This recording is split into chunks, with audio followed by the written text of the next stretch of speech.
یاد نہیں پڑتا کہ آئی ایس آئی کے کسی سربراہ کو براہ راست میڈیا کے سامنے آ کر اپنا موقف پیش کرنے کی ضرورت محسوس ہوئی ہو۔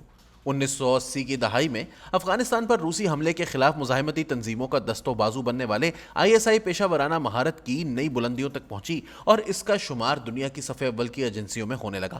یہ سب کچھ سانحہ بہاولپور میں شہید ہونے والے جنرل اختر عبد الرحمان کی قیادت میں ہوا۔ داخلی سیاسی اور خارجی عوامل کے شدید دباؤ کے باوجود جنرل اختر آخری لمحے تک میڈیا سے دور رہے، جہاں افغانستان میں ان کے اور آئی ایس آئی کے کردار کی تمام تفصیلات سانحہ بہاولپور کے بعد منظر عام پر آئیں۔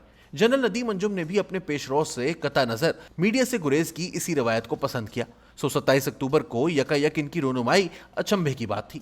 انہیں خود بھی اس کا اندازہ تھا، لہٰذا ابتدا میں ہی کہہ دیا کہ ذاتی تصاویر اور تشہیر پر میری پالیسی واضح ہے، آج میں اپنی ذات کے لیے نہیں اپنے ادارے کے لیے آیا ہوں۔ جنرل کی دلیل بجا تھی، بلا شبہ جھوٹ کے تومار اور بہتان کے انبار کے بعد روایات کی کھو سے نکلنا ناگزیر ہو گیا تھا۔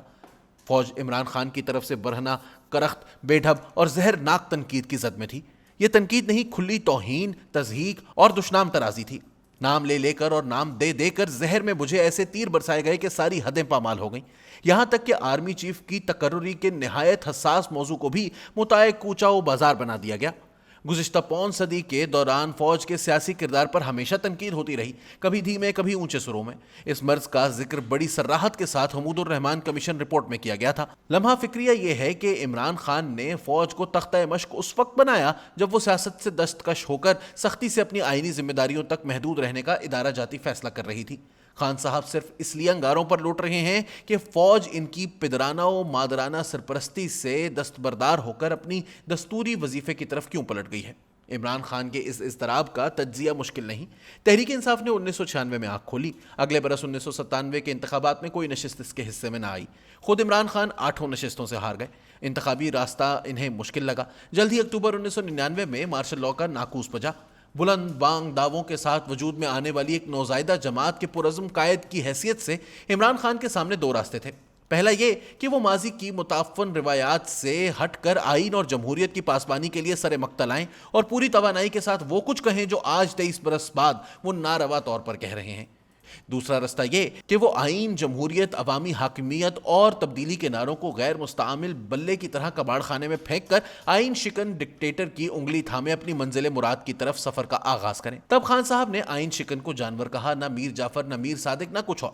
انہوں نے آمریت کی زنجیریں توڑ کر حقیقی آزادی کا نعرہ بھی نہ لگایا۔ رضاکارانہ خود سپردگی کے والہانہ پن کے ساتھ ڈکٹیٹر کے عزائم کے توق و رسن کو زیب دست و گلو کیا اور ساری امیدیں ایک جرنیل کی خوشنودی و دلداری سے جوڑ لیں۔ تن من دھن سے مشرف کے رسوائے زمانہ ریفرنڈم کا ہراول دستہ بن گئے۔ معاوضے کے طور پر ڈکٹیٹر کے سامنے قومی اسمبلی کی 100 نشستوں کا بھاری بھرکم بل پیش کر دیا۔ مشرف نے کہا، انٹیلیجنس رپورٹس کے مطابق آپ کی اوقات زیادہ سے زیادہ 4-5 سیٹیں ہیں، میں آپ کو 8 سے 10 سیٹیں دے سکتا ہوں۔ خان صاحب کے شیشہ دل پر بال آ گیا۔ الیکشن لڑا، صرف اپنی نشست جیت پائے، لیکن یہ بات ان کی کتاب سیاست کا سنہری درس بن گئی کہ بارگاہ اقتدار تک پہنچنے کے لیے صرف آمروں یا طاقت کے حقیقی سرچشموں کی آشیرواد ہی ثمرآور ثابت ہو سکتی ہے۔ وہ دن اور آج کا دن خان صاحب اس درس کو نہیں بھولے، بس اپنی کشتے ویراں کی منڈیر پر بیٹھے آسماں پہ نظریں جمائے ابر بہار کی دعا مانگتے رہے۔ لگ بھگ 1 عشرے کے بعد مارگلہ کی پہاڑیوں سے سرمئی گھٹا اٹھی تو خان صاحب کو لگا کہ تخمِ آرزو پھوٹنے کا لمحہ آن پہنچا ہے۔ پی ٹی آئی کی بلائیں لیتی ہواؤں کا پہلا بڑا مظاہرہ 2011 کا لاہوری جلسہ تھا۔ ستم یہ ہوا کہ رخصت کے لیے کمر بستہ آرمی چیف جنرل کیانی نے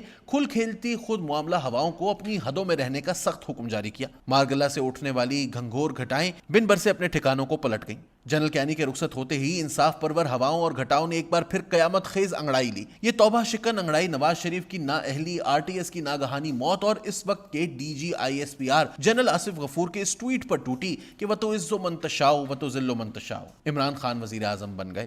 ہواؤں اور گھٹاؤں کی سرشاری جاری رہی۔ وہ خان صاحب کے کشتے ویراں کو آب زر سے سینچتی، اپنے لہو میں گندھی کھاد ڈالتی اور اپوزیشن کو کیڑے مکوڑے سمجھ کر مسلسل کرم کش ادویات چھڑکتی رہی۔ 4.25 برس بعد پتہ چلا کہ اس کشتے ویراں سے صرف خنجر نما کانٹے ہی اگ سکتے ہیں۔ شکستہ دل ہواؤں اور گھٹاؤں نے بستر سمیٹا اور اپنی گپھاؤں میں بکل مار کر بیٹھ گئیں۔ مسلح افواج نے عہد کیا کہ آئندہ وہ اپنی مقدس وردی کو سیاسی آلائشوں سے پاک رکھیں گی۔ یکا یک خان صاحب لکو دک نشتے بے اما کی جلتی بلتی دھوپ میں تنہا رہ گئے۔ اب وہ فوج کے خلاف صرف اس لیے آگ اگل رہے ہیں کہ اس نے ان کے سر پر تنا صاحبان عافیت کیوں اٹھا لیا ہے۔ ISI چیف نے تنگ آمد بجنگ آمد کے طور پر کھری کھری سنا دی، کہہ دیا کہ دن کو جانور میر جعفر اور میر صادق کہتے ہو تو راتوں کو چھپ چھپ کر ملتے کیوں ہو؟ جنرل صاحب کو شاید اندازہ نہیں ہے کہ عاشق و معشوق کے مابین دل کے معاملات کچھ ایسے ہی ہوتے ہیں۔ مصطفیٰ خان شیفتہ نے کہا تھا، تم لوگ بھی غضب ہو کہ دل پر یہ اختیار شب موم کر لیا سحر آہن بنا لیا۔ جنرل افتخار بابر تو اب فن ابلاغیات پر استادانہ دسترس حاصل کر چکے ہیں، لیکن جنرل ندیم انجم کی اردو کی تحسین بھی لازم ٹھہرتی ہے۔ کیا کمال کا جملہ ہے! جب جھوٹ اتنی آسانی، روانی اور فراوانی سے بولا جانے لگے تو سچ کی لمبی خاموشی بھی ٹھیک نہیں ہوتی۔ جنرل ندیم کی اردو دانی ان کی چہرہ نمائی کی طرح حیران کر گئی۔